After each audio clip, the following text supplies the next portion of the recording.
At Nur 530 on December 16, 1944, First Lieutenant Lyle Bew was crouched inside a frozen foxhole along Lanzarote Ridge, watching a column of 500 German paratroopers come out of the forest below his position in Belgium. He was 20 years old, had 3 months of combat behind him, and had 0 reinforcements on the way. The 9th Fallschirmjäger Regiment was pushing toward his 18-man intelligence and reconnaissance platoon, ordered to open the Losheim Gap, for the entire 1st SS Panzer Division following behind them. 90 minutes earlier, the first day of the Battle of the Bulge had started with 1,600 German artillery guns firing across an 80-mile front. Bew's platoon held the only American position guarding the critical road junction at Lanzarote. Behind them stretched empty roads that led straight to Allied headquarters and supply depots. The 99th Infantry Division's line had been spread so thin that Bew's recon platoon had been told to defend a 5-mile gap intended for a full battalion. No reserves existed anywhere nearby. The nearest American troops were 6 miles away at Buchholz Station. Bew instantly understood the math. His men carried standard infantry weapons and 1 Garand rifles, 1 bar per squad, and a single .30 caliber M1000 919 machine gun against 500 elite paratroopers advancing in column through snowy fields. It was nowhere near enough. German intelligence believed American soldiers were cowardly and unwilling to fight without armor or aircraft. The Wehrmacht expected to break through this sector within 2 hours and reach the Meuse River by nightfall. The 99th Infantry Division had been in the Ardennes for only a month, and most of its troops had never seen real combat. During early December, the division had already lost 47 men in limited patrols. Battalion commanders knew their inexperienced soldiers would suffer devastating losses if a full German assault came. Every man in Bew's platoon knew exactly what happened to recon units that got overrun. 11 predecessors had been killed. Thompson recognized the pattern. Bew radioed regimental headquarters at Hüningen, asking permission to withdraw. The reply came within 2 minutes. Remain in position. Reinforcements from 3rd Battalion would support them, but Bew knew no help would arrive in time. German forces had already cut telephone lines across the sector. His SCR-300 radio was the only link left to American units. 4 days earlier, Bew had made a decision that broke recon protocol. He had traded captured German ID cards to the regimental ordnance officer in exchange for an armored jeep, mounting a Browning M2 .50 caliber machine gun. The M2 fired 12.7 millimeters rounds at 550 per minute, with an effective range beyond 1,800 meters. It could tear through light armor and suppress infantry in open ground. Bew positioned the jeep at the center of his defensive line behind 9 foxholes, dug into the hillside. If you want to see what happened when Bew's improvised jeep defense went into action, hit that like button. It helps us keep sharing forgotten Second World War stories, and subscribe if you haven't yet. Back to Bew. The jeep was the only heavy weapon his platoon possessed. Everything now depended on whether 18 men with rifles plus 150 caliber gun could stall 500 paratroopers long enough to delay the German offensive. Bew checked his watch, 0645. The artillery barrage had ended 15 minutes earlier. Through the fog, he saw the Fallschirmjäger forming assault waves at the bottom of the ridge. His men settled into their fortified foxholes. 4 forward artillery observers from Battery C, 300 at 71st Field Artillery, prepared to call for fire if needed. The barbed wire fence stretched across the snowy field would slow the Germans, but it wouldn't stop them. Bew knew the first assault wave would reach his line within minutes. He ordered his men to hold their fire until the enemy came within 75 yards. At Euro 700 on December 16th, the lead elements of the 9th Fallschirmjäger Regiment began climbing the slope toward Lanzarote Ridge. 500 German paratroopers against 18 Americans and 1 jeep-mounted machine gun. By nightfall, one side would own the road junction, the other would be dead or taken prisoner. The paratroopers advanced in 3 waves across the open field, each roughly 1 and 70 men moving in loose formation through knee-deep snow. The lead wave hit the barbed wire at 75 yards from the American foxholes. At 715, Bew gave the command to open fire. The Browning M2 fired first. The gunner had pre-registered his firing lanes the night before. The 50 caliber rounds ripped through the German ranks at 2,840 feet per second. Each round carried enough force to pierce body armor at 1,500 yards. At 75 yards, the effect was catastrophic.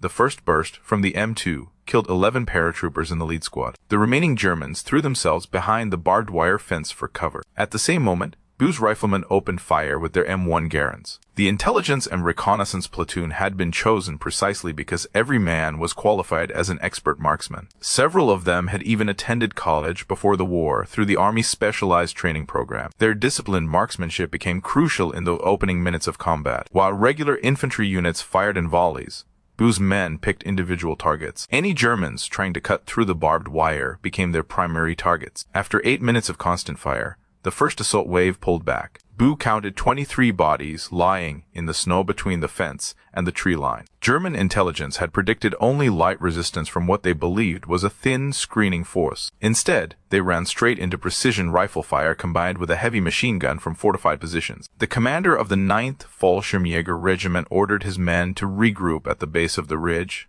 At 0745, the second assault wave advanced. This time, the paratroopers changed tactics. They sent squads forward to lay down covering fire while assault teams tried to flank the American line through the woods. On both sides, Boo directed his Browning automatic rifle teams to cover the flanks. Meanwhile, the M2 kept firing into the open field at exposed targets. The 4 forward artillery observers from the 371st Field Artillery attempted to call for support. Lieutenant Warren Springer radioed coordinates for a barrage on the German assembly point at the bottom of the hill. No shells arrived. American artillery batteries were already fully engaged across the front, facing the massive German assault.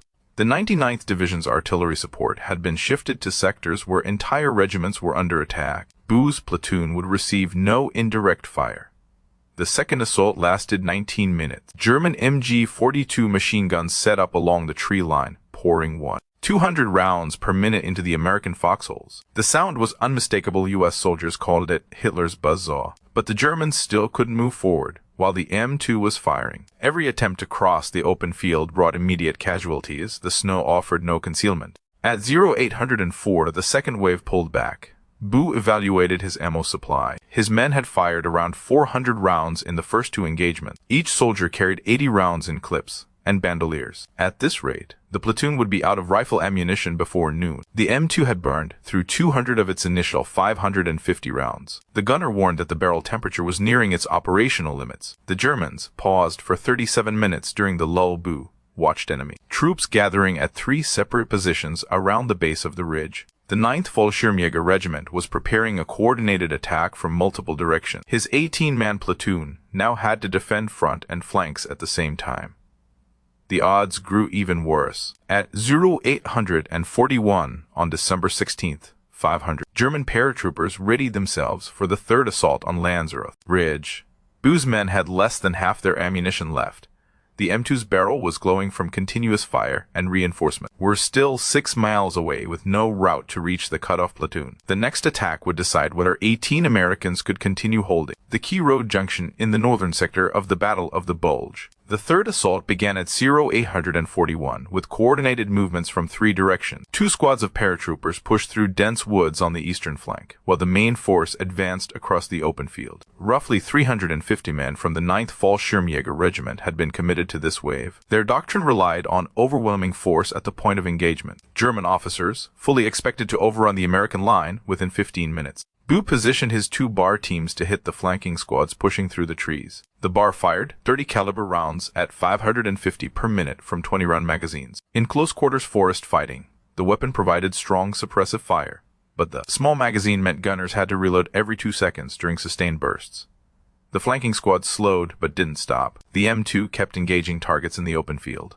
The gunner switched to short, controlled fire 3-round bursts every 4 seconds to keep the barrel from overheating. This reduced the firing rate from 550 rounds per minute to roughly 120, but accuracy improved dramatically. Each controlled burst focused on specific German soldiers trying to move forward through the snow. The psychological impact became just as important as the casualties themselves. Paratroopers who saw their squad leaders cut down by 50 caliber fire began losing momentum in the assault. At 900, a German mortar crew set up at the tree line and started dropping high explosive rounds onto the American foxholes. The 8 centimeters mortar shells landed in the snow around Boo's defensive line. Most exploded uselessly against the frozen ground or against the pine logs covering the foxholes, but the bursts forced his riflemen to duck for cover, lowering their rate of accurate fire. At last, the Germans had brought indirect fire support into the fight. Technical Sergeant Peter Gacke, from the Forward Observer team, tried calling for counter-battery fire against the German mortar. His radio message reached the 371st Field Artillery Battalion command post,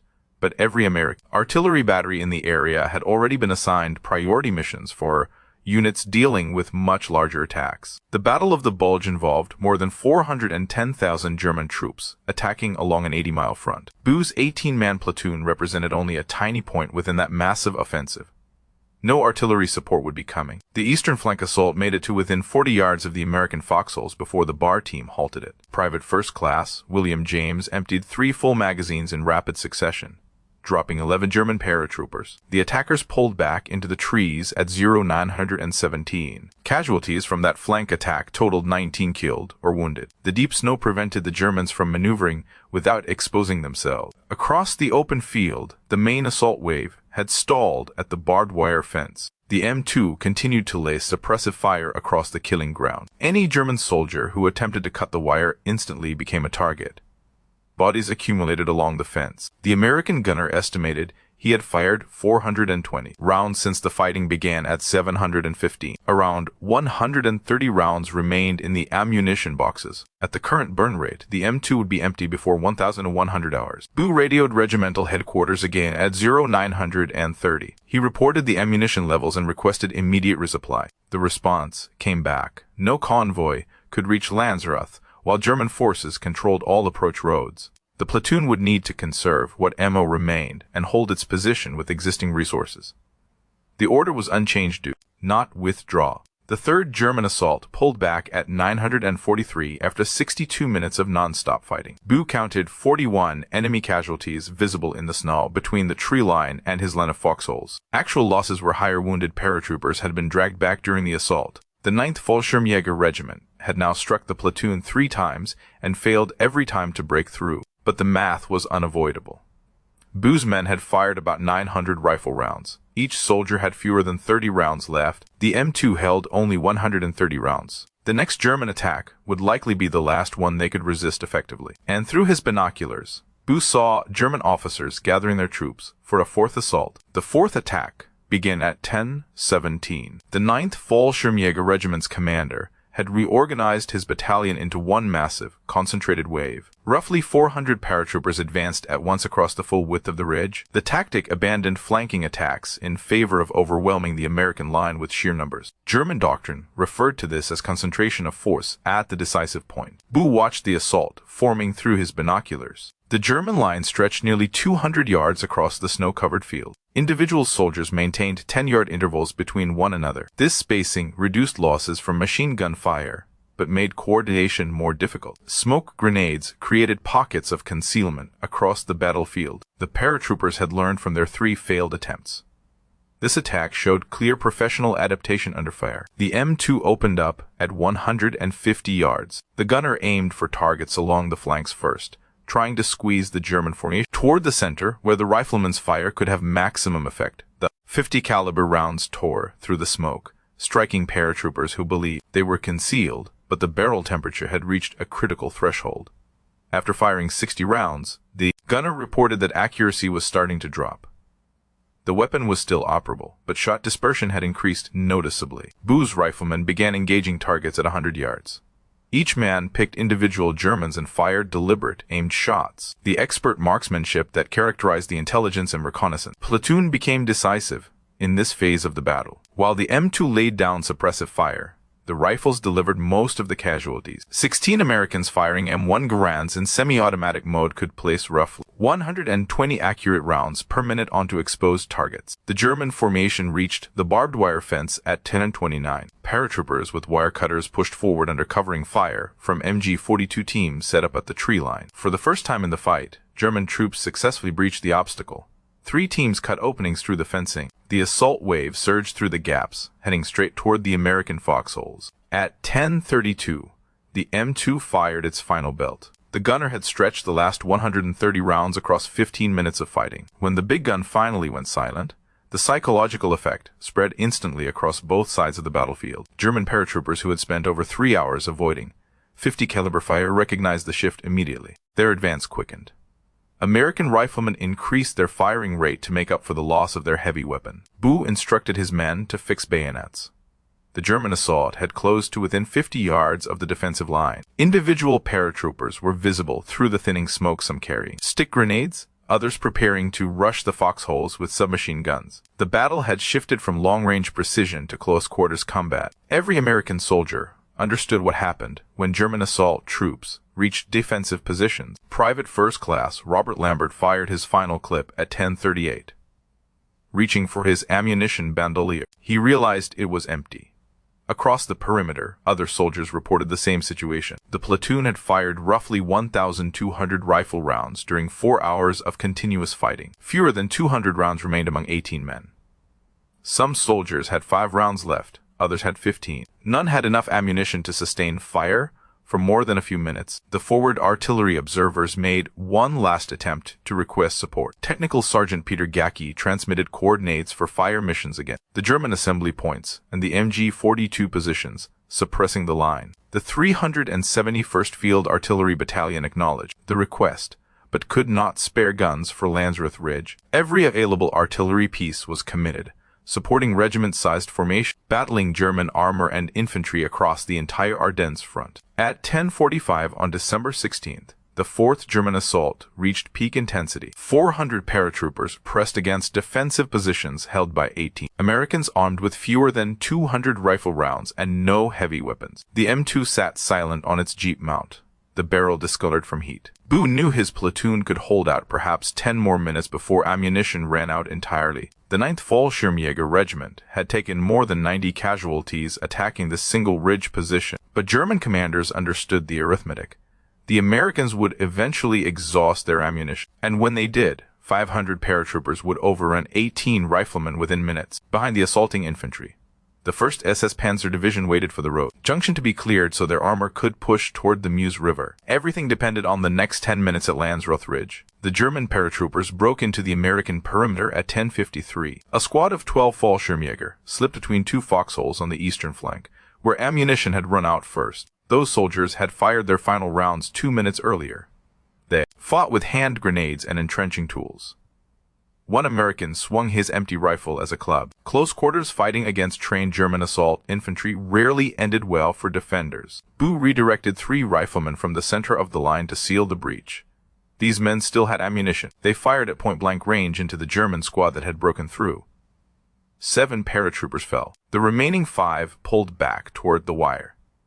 But the breach had revealed a fatal weakness. Once the Americans ran out of ammunition completely, the Germans would overwhelm them in minutes, no matter their courage or tactics. At 11:09, Boo made a decision that contradicted every principle of reconnaissance doctrine. Instead of withdrawing or conserving ammunition for a last stand, he ordered his men to maintain maximum rate of fire. The tactic seemed counterintuitive. Burning through ammunition faster would shorten the time until total depletion, but Boo understood the psychological side of the battle.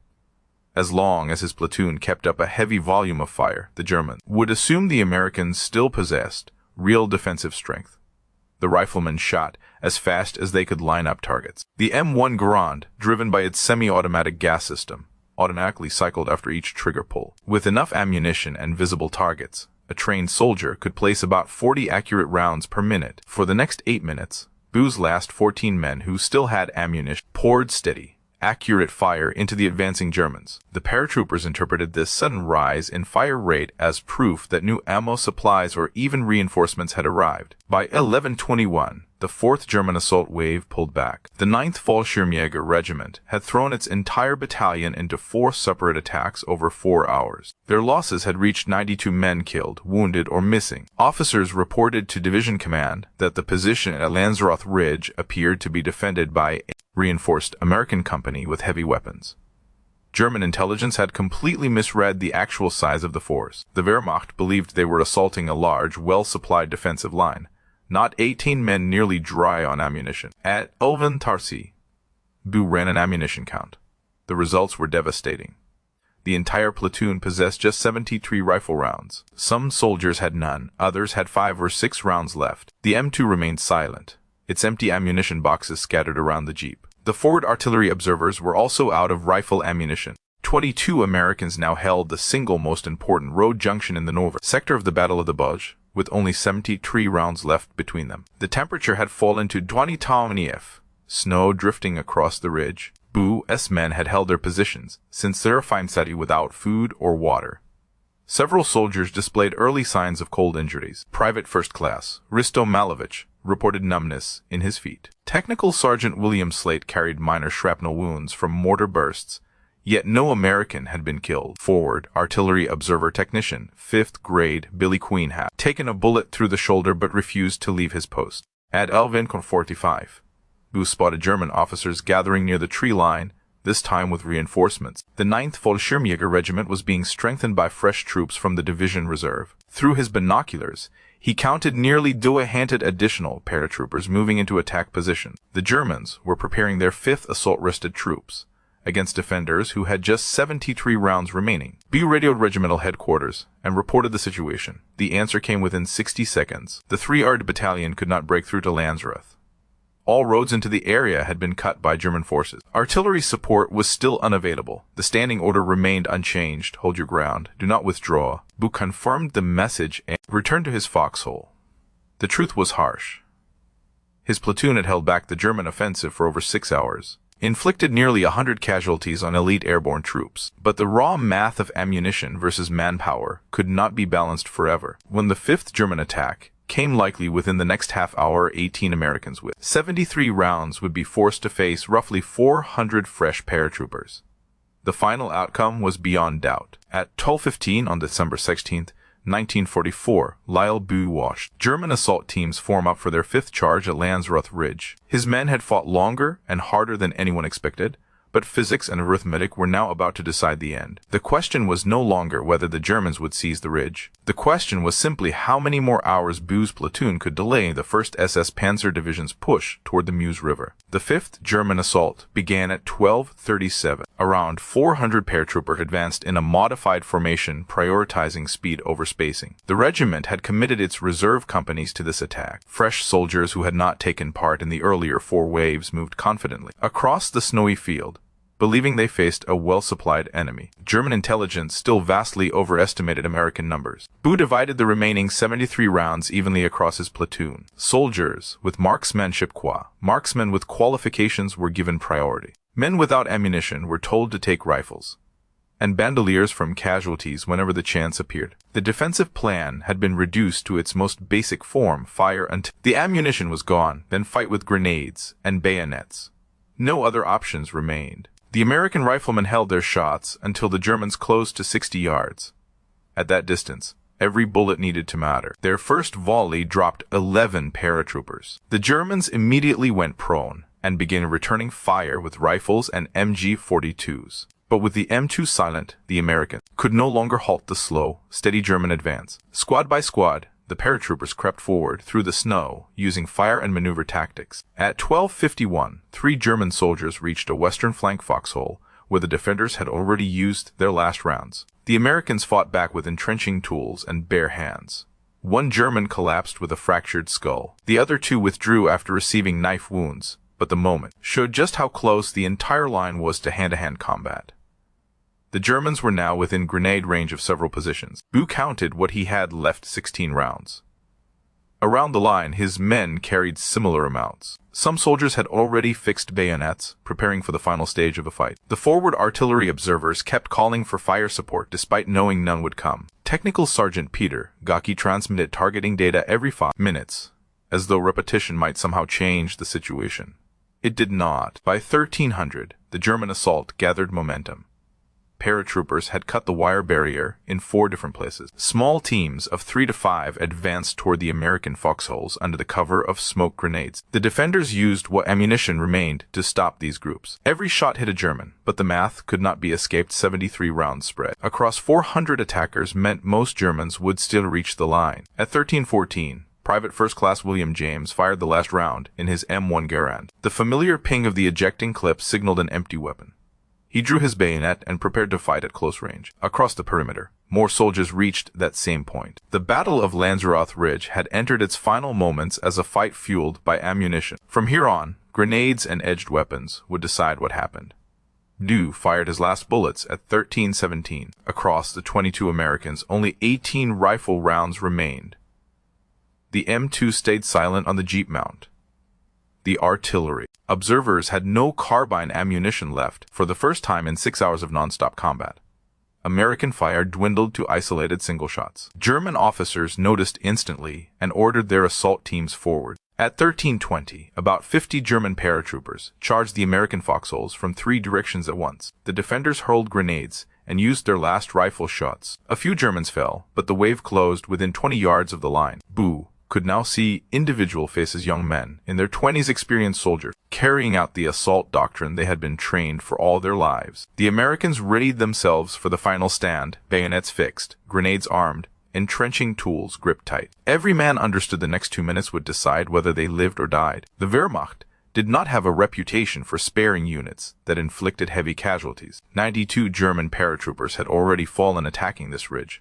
The survivors would not be inclined toward mercy. At 13:23 on December 16th, the Battle of Lanzarote Ridge reached its peak. 50 German assault troops closed on 18 Americans who now had no ammunition. The 6-hour fight that had delayed the entire northern wing of the German offensive was about to end in hand-to-hand combat on a frozen Belgian hillside. The first American foxhole was overrun at 13:26. 3 Fallschirmjäger jumped into the position where 2 Americans had exhausted their ammo. The hand-to-hand clash lasted 8 seconds.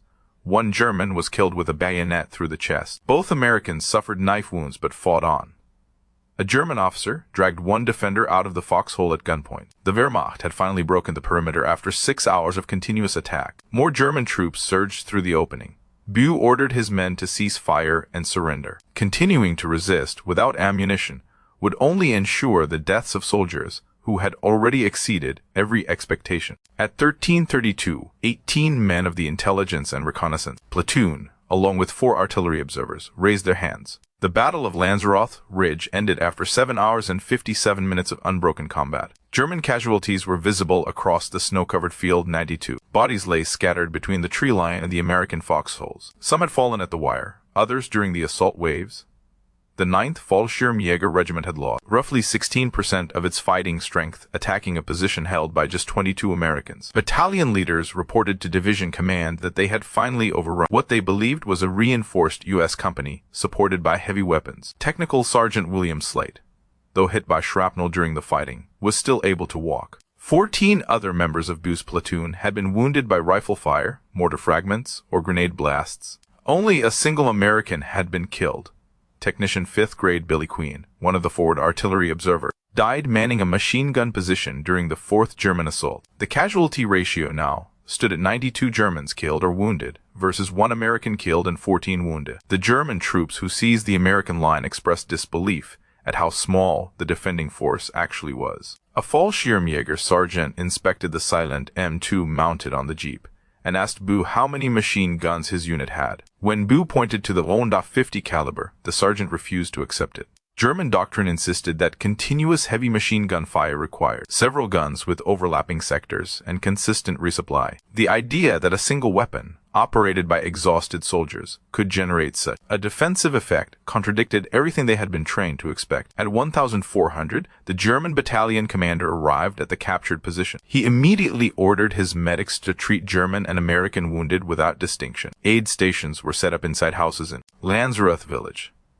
Boo and his men received medical care before being prepared for transport to prisoner of war camps. The German officer who accepted Boo's surrender admitted that the American defense had been executed with professional skill. The tactical consequences of the 7-hour stand became clear in the hours that followed. The lead element of the 1st SS Panzer Division Kampfgruppe paper was supposed to move through Lanzarote at 0800. This armored column included 4,800 men, 600 vehicles, and over 100 tanks. Their objective was to reach the Meuse River before nightfall on December 16th. But the infantry regiment responsible for clearing the route had been stopped cold at Lanzarote Ridge by just 18 American riflemen. Kampfgruppe Piper did not reach the village until midnight on December 17th, 16 hours behind schedule. This delay disrupted the entire German operational plan. The northern spearhead of the Battle of the Bulge, Hitler's designated main thrust, lost vital momentum on the first day. Instead of pushing 60 miles toward Antwerp as planned, the 1st SS Panzer Division advanced fewer than 10 miles before encountering reinforced American positions. German commanders at the ridge paused after capturing Bue's platoon. They assumed the woods behind the foxholes contained additional troops and armor. The heavy casualties suffered over 7 hours suggested deep American defenses. Reconnaissance teams probed the trees carefully, expecting to find tanks